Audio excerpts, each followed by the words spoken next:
Chers amis, le Tchad vient de connaître une nouvelle tragédie. L'armée tchadienne a été brutalement attaquée dans l'île de Barkaram, et plus de 40 soldats tchadiens ont été tués. On parle d'une vingtaine de personnes blessées. Je voudrais ici marquer ma compassion pour les soldats de l'armée tchadienne qui sont tombés sous les coups des terroristes. Mais si je vous parle ce soir, c'est surtout pour m'intéresser à la réaction du gouvernement tchadien et du chef de l'exécutif tchadien, eh bien, Mahamat Idriss Déby Itno. Cette réaction a été traduite par deux communiqués dont j'ai pris connaissance.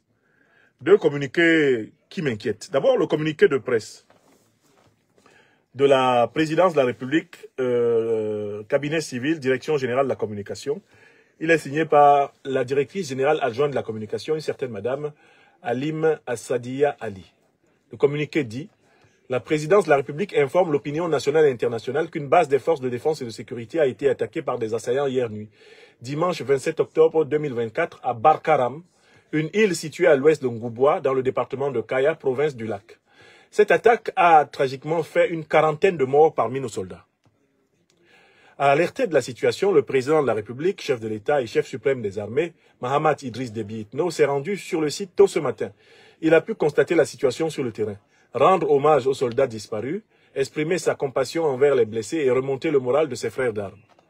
En tant que garant de la sécurité du pays et chef suprême des armées, le chef de l'État Mahamat Idriss Déby Itno a donné le coup d'envoi de l'opération Haskanit pour poursuivre et traquer les assaillants jusqu'à leur dernier retranchement. Le président de la République tient à rassurer les populations de la zone ainsi que les forces de défense et de sécurité de son engagement indéfectible à défendre et sécuriser l'ensemble du pays. N'Djamena, le 28 octobre 2024, la directrice générale adjointe de la communication, Madame Halim Assadia Ali. Mes premières remarques à propos de ce communiqué. Dans ce communiqué, comment est désigné l'ennemi? L'ennemi est désigné par l'expression « assaillant ». Ce qui laisse penser que, pour la communication de la présidence tchadienne, on n'a pas nécessairement affaire à une attaque des groupes dits terroristes, Boko Haram, l'État islamique, et qu'on pourrait avoir affaire à une attaque d'opposants politiques, opposants militaro-politiques. Et Dieu seul sait que le Tchad en compte plusieurs groupes qui opèrent dans ces zones, autant aux frontières ouest, aux frontières est qu'aux frontières nord du Tchad. Il existe encore au Tchad des groupes armés politiques qui ne sont pas directement, en tout cas assimilables, aux groupes armés terroristes, Boko Haram et l'État islamique. Donc quand j'ai lu le communiqué de la présidence tchadienne, je me suis dit que le président tchadien estimait que ce sont ses opposants militaro-politiques qui étaient responsables de cette attaque. Et que l'opération qu'il a appelée Haskanit avait pour but de combattre une rébellion en fait. Mais cette première hypothèse a été troublée lorsque j'ai lu le deuxième communiqué du gouvernement tchadien. Le deuxième communiqué du gouvernement tchadien est celui qui est venu de la primature. La primature, de la République du Tchad, et notamment le ministère, à travers le ministère des Affaires étrangères, de l'intégration africaine des Tchadiens de l'étranger et de la coopération internationale. Et là, c'est signé par M. Abderrahmane Koulamala, qui est le ministre d'État, ministre des Affaires étrangères, de l'intégration africaine, des Tchadiens de l'étranger, de la coopération internationale, porte-parole du gouvernement. Là, j'entends un nouveau son de cloche. Venu cette fois-ci du gouvernement. Là, c'était la présidente de la République, on parle d'assaillants. Lisons. Le gouvernement de la République du Tchad condamne fermement l'attaque ignoble perpétrée contre une base des forces de défense et de sécurité tchadienne à Barkaram, une île située dans la province du lac Tchad. En effet, dans la nuit du 27 octobre 2024, des éléments terroristes affiliés au groupe Boko Haram ont mené une attaque qui a coûté la vie à une quarantaine de vaillants soldats tchadiens, tombés au champ d'honneur pour la défense de notre pays. Face à cette énième agression, le chef de l'État a réaffirmé que le terrorisme demeure une menace. Le Tchad est résolu à l'éradiquer de son territoire. Sa présence sur le front témoigne de l'engagement sans faille des autorités tchadiennes à traquer et à anéantir ces groupes criminels qui menacent la paix et la sécurité de notre nation. Le gouvernement appelle la communauté internationale à intensifier son soutien et à renforcer l'aide dans la lutte contre le terrorisme, en particulier dans la région du Sahel et le bassin du lac Tchad. Une action collective et déterminée est indispensable pour éradiquer ce mal qui menace la stabilité et le développement de toute la région. Les forces de défense et de sécurité sont actuellement en pleine poursuite des assaillants. Un bilan plus détaillé de cette opération militaire sera communiqué dans les meilleurs délais. Le gouvernement appelle la population à rester unie et vigilante et assure que toutes les mesures sont prises pour garantir la sécurité et la stabilité de notre pays. Eh bien, fait en N'Djamena, là c'était le 27 octobre 2024, eh bien, le ministre d'État, ministre des Affaires étrangères, de l'intégration africaine, des Tchadiens de l'étranger, de la coopération internationale, porte-parole du gouvernement, Abderrahmane Koulamala.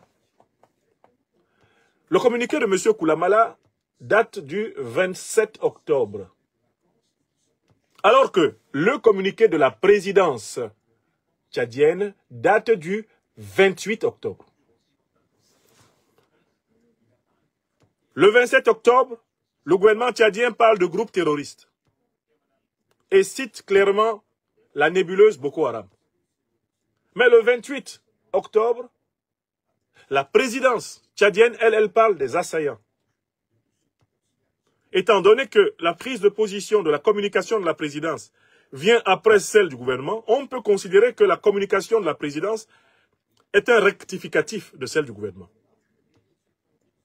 Que la présidence est venue recadrer littéralement le gouvernement. Le gouvernement a cité les groupes terroristes. Il a nommément cité Boko Haram. Le gouvernement a même été encore plus précis. Il a parlé de quoi? Il a dit les éléments terroristes affiliés au groupe Boko Haram, voilà, ont mené une attaque, etc. Les éléments terroristes affiliés au groupe Boko Haram. Donc, la première question qu'on se pose quand on a écouté les deux communiqués, c'est est-ce qu'on doit considérer le communiqué du 28 comme une correction du communiqué du 27? Sans doute oui. Parce que si le 27, le gouvernement avait déjà tout dit, il ne serait pas nécessaire que la présidence sorte.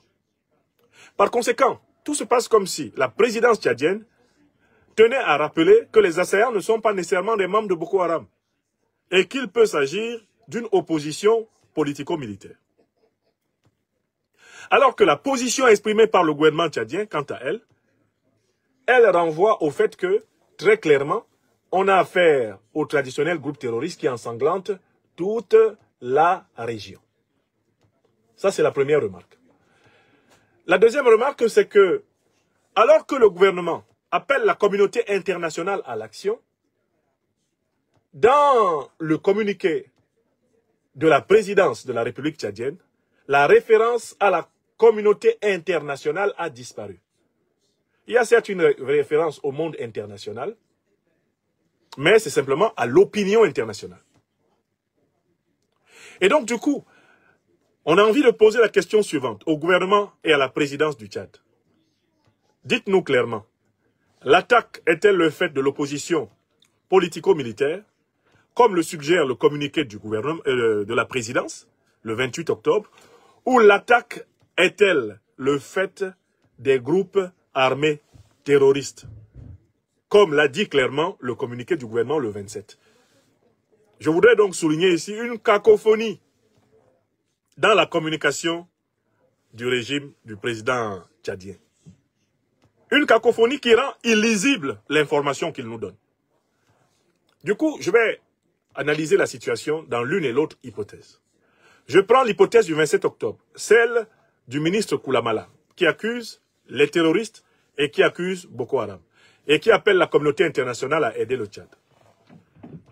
Mais c'est une analyse incongrue de la situation qui peut amener à inviter la communauté internationale à aider le Tchad à combattre Boko Haram, à combattre Al-Qaïda et à combattre l'État islamique. Pourquoi? Pour la raison toute simple que Al-Qaïda et Boko Haram ont été armés à l'occasion du saccage de la Libye par l'OTAN, c'est-à-dire par la plus importante coalition politique de la dite communauté internationale. C'est la prétendue communauté internationale qui a saccagé la Libye, qui a détruit la Libye.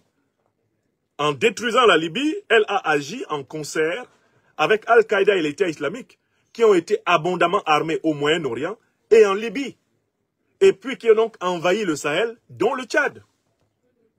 Monsieur Koulamala, ministre des Affaires étrangères du Tchad en 2024, ne peut pas nous dire qu'il ne sait pas que la soi-disant communauté internationale qu'il appelle au secours du Tchad est impliquée dans la déstabilisation du Sahel.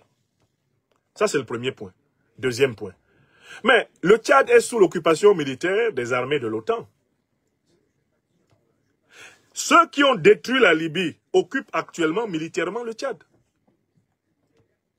Et puisqu'ils ont détruit la Libye en association avec Al-Qaïda et l'État islamique, mais comment les Tchadiennes et les Tchadiens, comment le gouvernement tchadien peut-il s'étonner que le terrorisme ait encore les coudées franches dans tout le territoire tchadien, puisque les puissances qui ont parrainé les groupes terroristes en Libye se retrouvent être justement les puissances qui parrainent le Tchad. Ça, c'est la deuxième observation. Vous ne pouvez pas être occupé par les troupes de l'OTAN qui précisément ont saccagé la Libye de concert avec Al-Qaïda et l'État islamique et vous plaindre des conséquences des supplétifs de ces troupes. Parce que le modèle de l'agression de la Libye a clairement révélé la collusion entre l'OTAN et les groupes terroristes. Le saccage de la Libye a été fait par l'association, la coalition. Et si vous, Tchadiennes, Tchadiens, du gouvernement, vous dormez encore, mais regardez ce qui s'est passé à Tinzaouaten au Mali. L'attaque de Tinzaouaten a été menée par l'Ukraine, qui est, on le sait très bien, un satellite de l'OTAN, a été menée en bonne entente entre Al-Qaïda et l'État islamique et l'Ukraine, avec la participation de l'Algérie et la complaisance de pays comme le Sénégal. Donc vous avez bien vu à Tinzaouaten, à la fin du mois de juillet 2024, que l'OTAN, à travers ses proxys, favorisait la déstabilisation du Mali en plein jour.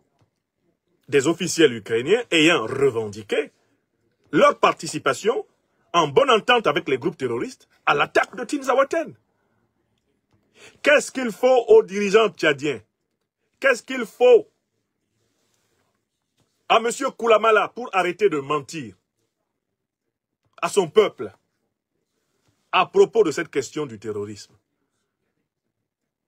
Quelle que soit la manière d'aborder la question terroriste aujourd'hui en Afrique, il y a un principe que le Mali, le Burkina Faso, il y a un principe que le Mali, le Burkina Faso et le Niger ont compris et qui leur vaut de grandes victoires contre les terroristes.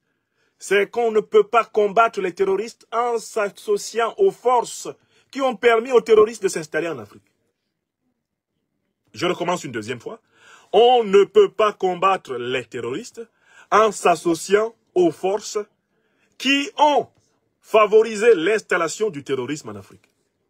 Confère le saccage de la Libye par l'OTAN en association avec Al-Qaïda.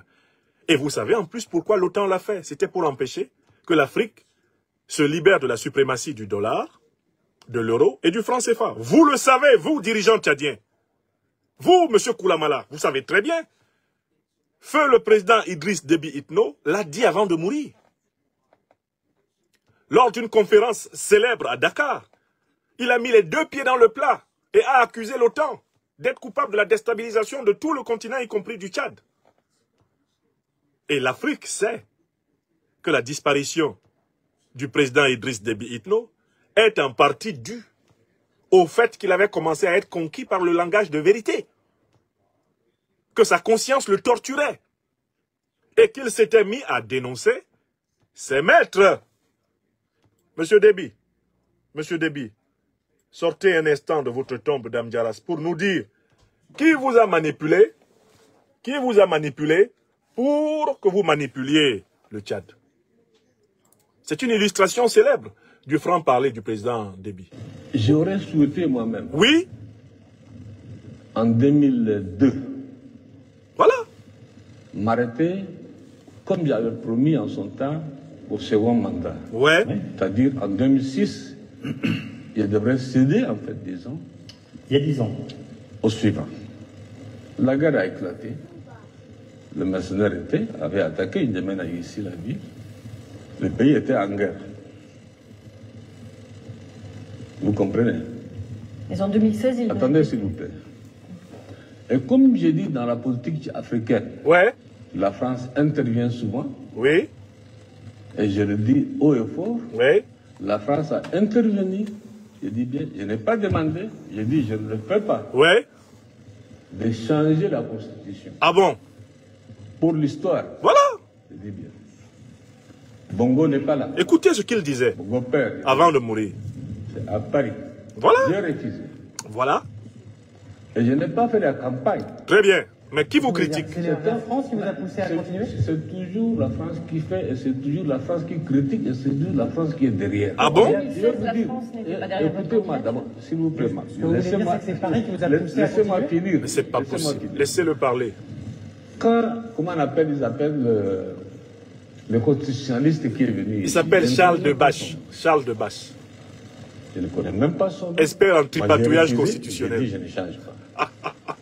Ils ont passé par leur arcane, puisque l'Afrique, pour la France, il n'y a rien de, qu'on appelle, de caché. Voilà. C'est entre ses mains, Ouais.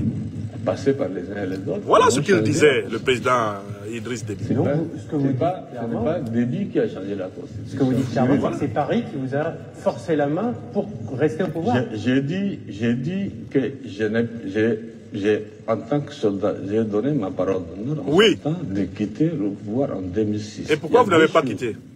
qui sont intervenues. Ouais. La guerre, évidemment. La deuxième, c'est la France. Très bien. Qui vous a dit de continuer. Bien sûr. Voilà. Maintenant, aujourd'hui, ce sont ceux-là même qui ont changé la Constitution qui me critiquent. Très bien. Alors, j'ai autre chose là à vous faire écouter si je retrouve rapidement la vidéo. C'est la fameuse question du service après-vente. Idriss Déby aborde à un moment donné, lors d'un colloque, la question du service après-vente. Si je vous retrouve cette vidéo d'ici là, je n'hésiterai pas. Je n'hésiterai pas à vous la faire écouter, dans laquelle il explique à Dakar, si vous l'avez vraiment, mettez-la moi, dans laquelle il explique à Dakar que, mais écoutez, les problèmes dans lesquels nous sommes dans le Sahel, au Tchad, en Afrique centrale, ils sont dus à l'intervention de l'OTAN en Libye. Et qu'ils ont détruit la Libye, ils ont assassiné Kadhafi, mais ils n'ont pas assuré le service après-vente. Idriss Déby, il y a une vidéo dans laquelle il le dit. Donc, comment toutes ces réflexions, qui étaient déjà mûries et qui étaient exprimées publiquement par le président Idriss Déby, ont-elles disparu du cerveau de M. Koulamala, du cerveau du gouvernement tchadien, et on n'en parle plus? Vous pensez que ça a changé? Que ceux qui ont déstabilisé la Libye ont arrêté de déstabiliser le Sahel et le Tchad? Vous pensez? Mais vous devez la vérité au peuple tchadien. Donc, pour moi, la première hypothèse dans cette affaire doit être vraiment... on ne peut pas prendre au sérieux l'appel à la communauté internationale. Cet appel par M. Koulamala, ministre des Affaires étrangères du Tchad, est un coup d'épée dans l'eau. Il ne dit rien de bon avec cette histoire d'appel à la communauté internationale, parce que la soi-disant communauté internationale, elle est déjà au Tchad. Le Mali était à feu et à sang. Le Mali était ensanglanté du nord au sud, de l'est à l'ouest, alors qu'il y avait toute la MINUSMA qui était présente et toutes les forces militaires occidentales qui étaient présentes sur le sol malien. Le Tchad est occupé aujourd'hui par des armées de l'OTAN. Donc la soi-disant communauté internationale, elle est déjà militairement au Tchad. Et tout ceci se passe. Donc comment pouvez-vous appeler une communauté internationale qui est déjà là? Qui a déjà ses camps militaires chez vous? Qui a des satellites qui voient venir les terroristes ou les assaillants et qui ne vous informent pas? Vous les appelez pour qu'ils ils fassent quoi? Vous pensez qu'ils veulent que l'État tchadien soit un État fort? Mais il vous faut avoir carrément ignoré l'histoire de ce 21e siècle africain, du 20e siècle et de tous les siècles passés, pour penser qu'on peut vouloir qu'un pays comme le Tchad, plus d'1 million de kilomètres carrés comme ça, un pays immense comme le Tchad devienne un puissant État. Si le Tchad devient un puissant État, il s'ensuit que les États occidentaux qui exploitent le Tchad depuis plusieurs siècles, eux vont s'affaiblir. Vous pensez qu'ils ont intérêt à ce que le Tchad devienne un État puissant? On fait appel à la communauté internationale. Depuis quand la communauté internationale a intérêt en l'existence d'un puissant État africain? N'est-ce pas cette soi-disant communauté internationale qui a saccagé la Libye parce que la Libye était devenue trop puissante pour elle? Parce que la Libye voulait libérer l'Afrique de la suprématie du dollar, de l'euro, du franc CFA? Monnaie néocoloniale et impérialiste? N'est-ce pas cette soi-disant communauté internationale qui a déstabilisé l'Afrique là? Monsieur Koulamala, Est-ce que vous ne voyez pas qu'il vous faut respecter l'intelligence des générations africaines actuelles, l'intelligence du peuple tchadien et arrêter de pondre des communiqués contrefactuels comme celui que vous avez fait pondre, que vous avez pondu. C'est un communiqué qui est aux antipodes de la réalité vécue par le peuple tchadien, le peuple nigérien, le peuple malien, les peuples africains. On sait très bien que les groupes terroristes ont prospéré à la suite de la grande dévastation libyenne, qu'ils ont été armés en Libye, qu'ils ont été préparés pour envahir le Sahel, et que leur mission est d'empêcher la naissance d'États africains puissants. Parce que qui dit État africain puissant dit fin du pillage de l'Afrique par les multinationales du Moyen-Orient, de l'Orient et de l'Occident. Pourquoi ne respectez-vous pas l'intelligence du peuple tchadien? Pourquoi ne respectez-vous pas l'intelligence africaine? Ces choses sont désormais établies. Des thèses sont sorties, des doctorats sont sortis en université. Des livres sont produits sur la nature profonde de la déstabilisation continentale. Et M. Koulamala nous sert la vieille bouillabaisse. On appelle la communauté internationale, mais elle est déjà au Tchad. M. Koulamala, la communauté internationale est déjà au Tchad. Elle y est militairement présente depuis 200 ans. Elle n'est jamais partie. Comptez les camps militaires que vous avez au Tchad et vous vous rendrez compte qu'ils ne sont pas tous tchadiens. Donc vraiment, quand j'ai lu le communiqué du gouvernement, j'ai eu des larmes qui me sont montées. Quel mépris pour son propre peuple. Que de parler, d'appeler à la communauté internationale. Ce n'est pas la communauté internationale qu'il faut dans cette affaire. Ce qu'il faut dans cette affaire, ce sont des alliances qui libèrent. Et je vais faire mes propositions aux autorités tchadiennes en concluant ce point sur la conférence. Bon, j'examine la deuxième hypothèse. J'ai dit qu'il y avait deux hypothèses, parce que chaque communiqué nous a dit autre chose.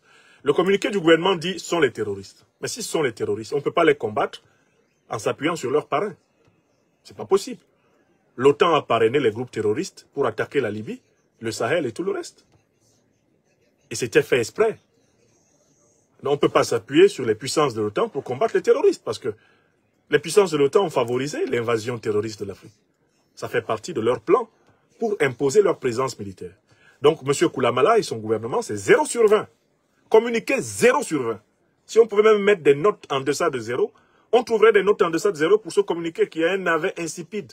C'est-à-dire que ce sont des choses que les Africains n'écoutent même plus. Des jeunes Tchadiens qui sont éveillés à la connaissance géopolitique et géostratégique africaine aujourd'hui, quand ils lisent le communiqué de M. Koulamala, ça donne envie de vomir. Il n'a rien dit. Et le problème, c'est qu'il y a plus de 40 soldats assassinés. Et plusieurs blessés, parmi lesquels des gens qui vont mourir. Le bilan est loin d'être arrêté dans cette affaire. D'autres attaques se préparent. Bon, il y a une deuxième hypothèse. C'est l'hypothèse qui est formulée par le communiqué de la présidence. La présidence parle d'assaillants. La notion d'assaillant est différente de la notion de terroriste. Les assaillants, ça peut donc être des citoyens tchadiens qui aspirent à prendre le pouvoir par les armes, puisqu'ils estiment illégitime et illégal le pouvoir qui est installé en N'Djamena, à la suite de la succession et des élections tchadiennes. Mais dans ce cas, ça pose toujours un problème. Ça veut dire que la réconciliation tchadienne est à l'arrêt. C'est-à-dire qu'on n'a pas encore, cette fois-ci, trouvé un moyen d'apaiser les blessures internes du peuple tchadien. S'il y a des Tchadiennes et des Tchadiens qui ressentent la nécessité encore de prendre des armes pour prendre le pouvoir, c'est bien parce que les problèmes que rencontre le peuple tchadien en profondeur ne sont pas résolus. C'est parce que la paix, la joie et l'amour ne règnent pas dans les cœurs des principales forces politiques, communautés qui composent le peuple tchadien, qu'il y a des groupes qui continuent à ne croire qu'en la capacité de prendre le pouvoir par les armes au Tchad. Et donc, il faut se poser la question de savoir quelle est la bonne méthode pour réconcilier ce pays. S'il y a encore des groupes politico-militaires qui ressentent la nécessité d'utiliser les armes pour prendre le pouvoir et qu'on appelle justement les assaillants dans le communiqué de la présidence, ça pose le problème de savoir, mais qu'est-ce qu'on a fait pour convaincre la majorité des Tchadiens de l'intérieur et de l'extérieur qu'il y a désormais une place dans leur pays pour chacune et chacun d'entre eux. Ça pose le problème de la réconciliation en profondeur du pays. Est-ce qu'on a mis fin à l'usage abusif de la violence, de l'intimidation, de la menace? Est-ce qu'on a mis fin aux pratiques scabreuses de corruption? Est-ce qu'on a essayé de rendre davantage ce pays à ce peuple? Est-ce qu'on a apaisé les tensions et les blessures? Le fait qu'il y ait des groupes de Tchadiens qui veuillent toujours prendre le pouvoir par les armes pose ce problème. D'où je conclus maintenant en proposant mes modestes recommandations. D'abord, recommandation dans la première hypothèse. Imaginons que ce soit des terroristes qui ont attaqué à Barkhane. Alors, ça veut dire très clairement que le Tchad doit clairement choisir entre le monde multipolaire et le monde unipolaire. Le président Mahamat Idriss Déby Itno a donné l'impression ces derniers temps de faire du touadérisme. Qu'est-ce que c'est que le touadérisme? C'est l'hésitationnisme, c'est une espèce de flou et d'incertitude dans la construction des alliances qui libèrent. Un pas vers la France-Afrique, un pas vers le monde multipolaire. Ça donne 0 pas, c'est du surplace. Il faut que le président Mahamat Idriss Déby Itno clarifie sa volonté ou non de poursuivre le combat de la souveraineté africaine dans son pays. Je lui ai toujours dit, par mes communications internationales, que l'une des chances qu'il a de trouver un chemin de communion avec le peuple tchadien, c'est d'être le libérateur du Tchad, de l'occupation des troupes néocolonialistes et impérialistes. Si Mahamat Idriss Déby Itno atteint cet objectif, il aura rempli l'une des premières conditions pour être l'un des artisans de la renaissance et de la réconciliation tchadienne. Cela ne peut pas être fait sans un choix géopolitique et géostratégique ferme et clair. Pour une alliance forte avec la Confédération de l'Alliance des États du Sahel, donc avec un ancrage à travers le Niger, le Burkina et le Mali, dans la grande alliance sahélienne, d'un côté, de l'autre côté, un ancrage auprès des puissances du monde multipolaire, la Chine, l'Iran, la Russie, qui peuvent l'aider à faire contrepoids, parce que ces maîtres actuels, ceux qui estiment que le Tchad est leur propriété depuis la période coloniale, ne manqueront pas à ce moment de stimuler une contre-offensive sévère contre lui. Mais le président Mahamat Idriss Déby Itno n'a pas le choix. S'il veut que son nom soit associé à l'émancipation du Tchad, il doit s'engager géopolitiquement, géostratégiquement, très clairement dans le monde multipolaire. Il doit chercher à engager le Tchad dans l'alliance des États du Sahel. Et pour cela, en réalité, il doit engager maintenant le travail de retrait de toutes les troupes néocoloniales et impérialistes du sol tchadien. Et il doit s'engager dans une alliance géostratégique ferme avec le monde multipolaire. C'est alors que va s'engager la véritable guerre de libération du Tchad. Elle aura lieu, mais il peut la gagner dans ces conditions. Ça, c'est pour la première hypothèse. Le Tchad ne peut pas continuer à prétendre qu'il va vaincre le terrorisme en s'associant aux puissances qui l'ont parrainé pour attaquer la Libye et déstabiliser toute l'Afrique. Il faut choisir. On ne peut pas, dans cette affaire-là, faire semblant. On ne peut pas se cacher derrière son petit doigt. Maintenant, je prends la deuxième hypothèse et je tire des recommandations. Imaginons que les assaillants sont des Tchadiens qui ont pris les armes parce qu'ils ne se sentent pas inclus dans le pays. Mais le président Mahamat Idriss Déby Itno doit prendre des initiatives hardies en faveur de l'amélioration, en effet, des conditions de vie de la totalité des Tchadiens, en faveur de l'ouverture d'esprit envers la diaspora. Ce serait intéressant pour lui d'organiser, par exemple, une conférence de paix et de dialogue avec les exilés politiques et de faire preuve de volontarisme dans des propositions pour leur garantir des conditions saines de retour au Tchad et pour accepter de mettre en place un processus politique inclusif dans lequel il n'y a pas nécessité qu'il soit président à vie du Tchad. C'est-à-dire que les Tchadiens doivent pouvoir sauver le Tchad. Le président Mahamat Idriss Déby Itno, en acceptant le principe qu'il ne peut pas être le président à vie du Tchad, et les opposants militaro-politiques au président Mahamat Idriss Déby Itno, en acceptant le principe qu'il va d'abord falloir apprendre à vivre ensemble, rassurer justement Mahamat Idriss Déby Itno et ses partisans, pour par la suite aller vers un Tchad où le choix des dirigeants du Tchad se fera sans peur les uns des autres et dans l'intérêt de tous les Tchadiens. En fait, il faut prendre le temps de développer la conscience panafricaine dans la Tchadienne et dans le Tchadien. Si on veut construire la République réconciliée du Tchad. La solution que je propose dans mon pays natal, le Cameroun, elle s'applique à tous les pays africains. Il faut qu'on apprenne à se regarder comme des Africains. Et que les solutions politiques qu'on va vouloir pour nos pays soient des solutions qui ne nous ramènent pas dans les clivages ethniques, dans les clivages régionaux, dans les clivages religieux, dans les clivages économiques, dans les clivages politiques, des solutions qui permettent au pays tout entier de respirer et de devenir un havre de paix pour les Africaines et les Africains. Donc il faut ici que les parties tchadiennes en conflit fassent chacune l'effort de mettre l'autre en confiance. Qu'est-ce qui bloque le Tchad? Quand je médite sur le Tchad, ce qui bloque le Tchad, c'est la peur d'être tué par l'autre. Et c'est cette peur qui fait que la politique tchadienne est une politique meurtrière. Parce que ceux qui tuent, ils tuent parce qu'ils ont peur que les autres les tuent. Et c'est ça le cercle vicieux des dictatures. Le dictateur a peur d'être tué. Comme il a peur d'être tué, il tue. Et comme il tue, il déclenche la colère, la haine, la vengeance chez les autres. Et il se dit, j'ai tellement tué que forcément on va vouloir me tuer. Il tue plus encore. Et il est pris littéralement dans un cercle vicieux. L'opposition militaro-politique, elle n'a plus confiance dans le régime politique parce qu'elle a peur d'être tuée, elle aussi.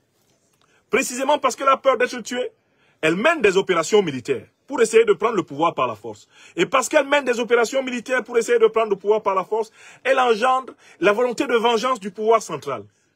Par conséquent, on est dans le cercle vicieux d'une guerre sans fin. Et nous détruisons notre continent dans ces conditions.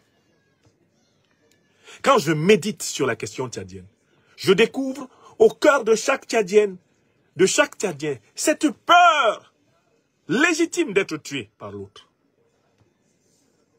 Que ce soit dans les partisans du pouvoir, ceux qui exercent le pouvoir, ou dans les oppositions, que ce soit l'opposition civile, ou les opposants militaro-politiques, qui sont exilés partout à travers le monde, il y a dans l'âme tchadienne la conscience du risque de la mort par le fait de l'autre, qui considère que faire de la politique, c'est prendre le pouvoir en ayant tué l'autre.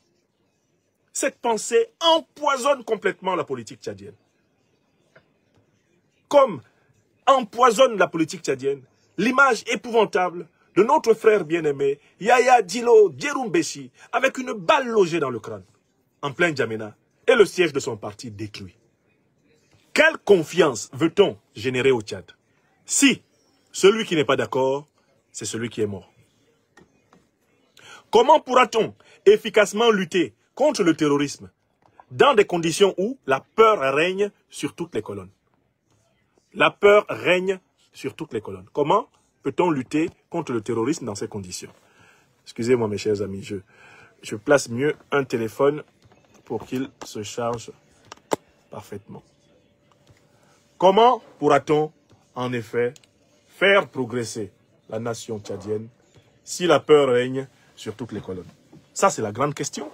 Et le président Mahamat Idriss Déby Itno, qui pensait peut-être avoir résolu ce problème en se rapprochant de celui qui était son opposant avant de devenir son proposant, Succès Masra, mais ce problème n'est pas résolu. Tout politicien tchadien, quel que soit son bord, vit avec la peur d'être tué par les autres. Quel pays on peut développer si on a peur les uns des autres? Si on dort le soir en se disant peut-être que le matin ils seront à la porte pour me tuer. Il faut que notre peuple africain du Tchad soit libéré de la peur. Il faut que les dirigeants tchadiens soient libérés de la peur. Il faut que l'opposition civile, l'opposition militaro-politique soit libérée de la peur d'être tuée. Il faut qu'il y ait cet effort de concevoir qu'il y a de la place, il y a de la richesse, il y a des opportunités de travail, il y a des opportunités de bien-être pour toutes les Tchadiennes et tous les Tchadiens au Tchad. Et qu'il suffit de trouver une formule intelligente pour vivre harmonieusement ensemble, pour des siècles. Et pour cela, se délivrer mutuellement de la peur d'être tué par l'autre. Se délivrer mutuellement de la peur d'être tué par l'autre. Si quelqu'un pouvait donner au Tchad la joie, le bonheur, l'amour, en lieu et place mais de la douleur, de la perte des siens, il n'y a aucune famille tchadienne qui ne soit pas traversée par cette douleur. Il n'y a aucune famille tchadienne qui n'ait pas ses martyrs. Si les Tchadiens pouvaient avoir la certitude qu'on ne va pas chercher à les tuer, quand ils vont exprimer un point de vue différent, le Tchad serait transformé comme par un coup de baguette magique en une puissante nation africaine. Mais la peur d'être tué, elle paralyse le pouvoir. Elle paralyse l'opposition civile. Elle paralyse l'opposition militaire. Et le pays est pris dans une succession d'engrenages de violence. Même quand on est allé dans un processus électoral, comme celui que revendique aujourd'hui le pouvoir tchadien, il y a toujours des actes qui sont posés, qui réactivent dans la population le principe de la peur. L'enseignement que le pouvoir ne cherche pas à obtenir le consentement légitime de la population, mais la soumission brutale. Mais une fois que ça s'est réactivé dans la tête de la Tchadienne et du Tchadien, c'est fini.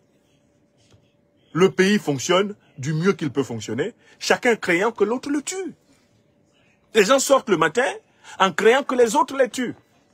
Et donc pour se défendre, ils sont prêts à tuer les autres. Je suis prêt à te tuer parce que je sens que tu peux me tuer à tout moment. On ne peut pas vivre ensemble dans ces conditions. Il faut donc que des initiatives de dialogue politique beaucoup plus hardies vers l'opposition civile et vers l'opposition militaro-civile, que ces initiatives soient prises.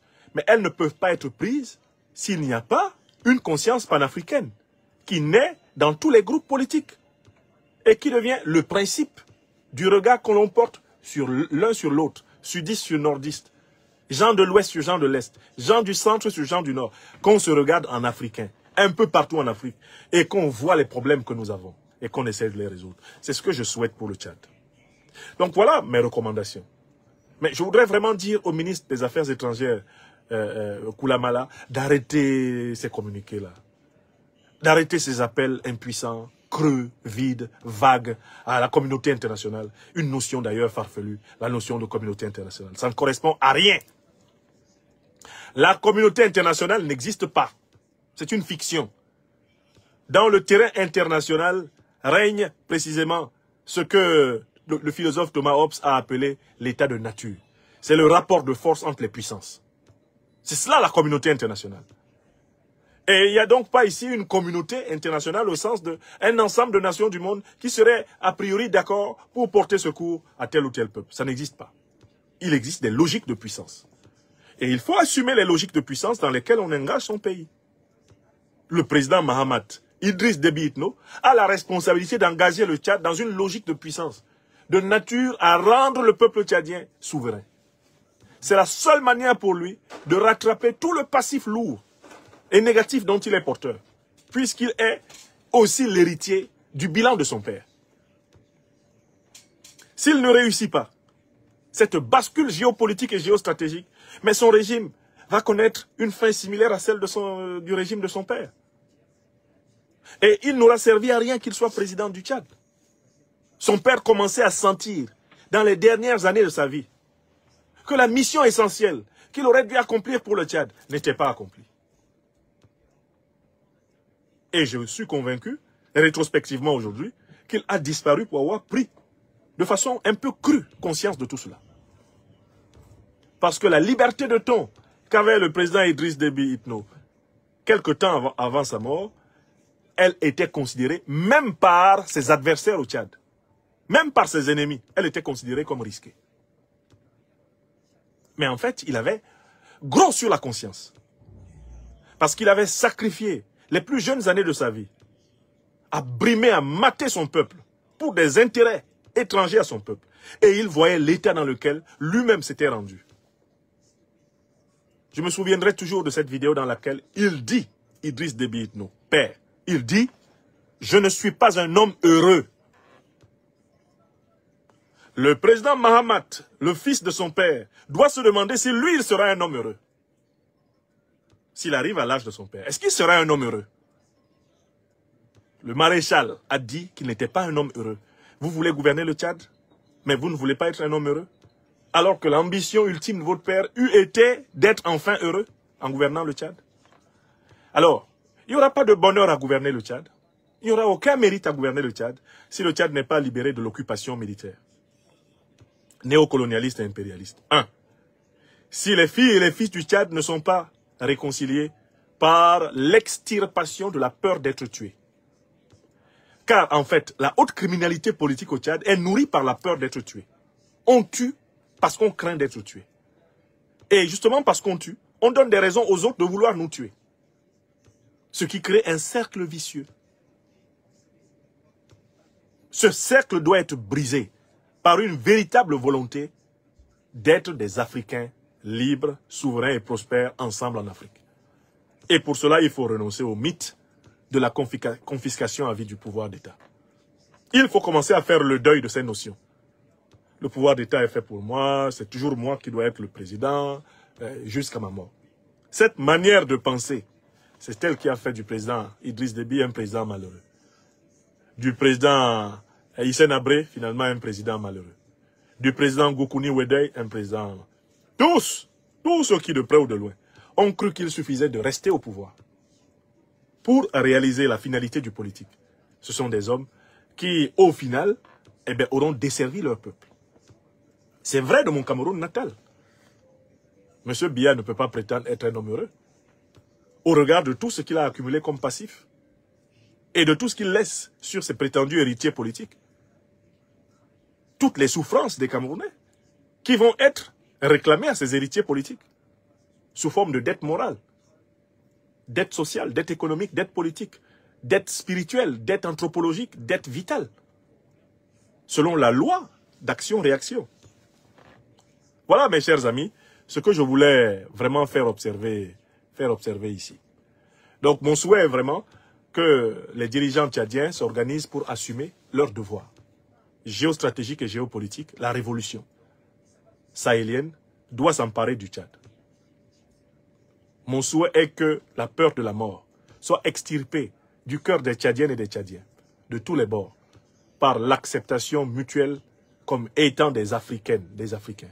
Que la conscience africaine s'empare de notre peuple au Tchad, de tous les peuples africains. J'ai écrit un livre appelant à la révolution de la conscience panafricaine au Cameroun, comme condition de sortie de la crise actuelle. Il faut qu'on se regarde comme des Africains. Si on réussit à se regarder comme cela, un peu partout à travers l'Afrique, on va donc chercher à arranger notre continent, pays par pays, pays avec pays. On va considérer que ça, c'est le legs de nos ancêtres et du Tout-Puissant, et que nous avons une chance énorme avec ce continent. Il nous faut regarder l'africanité comme une chance, comme une potentialité énorme, comme une richesse. Et cesser cette affaire de « Ah, c'est les Arawa, ah, là c'est un Sara, ah, là c'est les gens de Bongo ».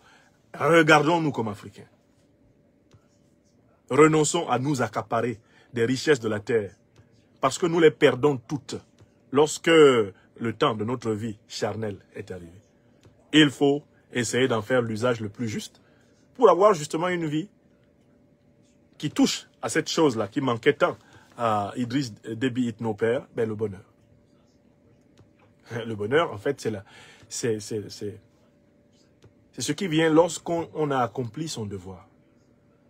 Lorsqu'on a agi de la meilleure façon possible pour soi et pour les autres. Donc ça se mérite. Ça ne vient pas comme ça. Il faut mener des actions, il faut poser des actes qui permettent aux autres d'être heureux. Pour être soi-même heureux. On ne peut pas être heureux tout seul. C'est impossible. Veuillez tout simplement vous abonner et activer la cloche de notification pour ne rien rater. Retrouvez KDV Africa sur YouTube, Facebook, TikTok.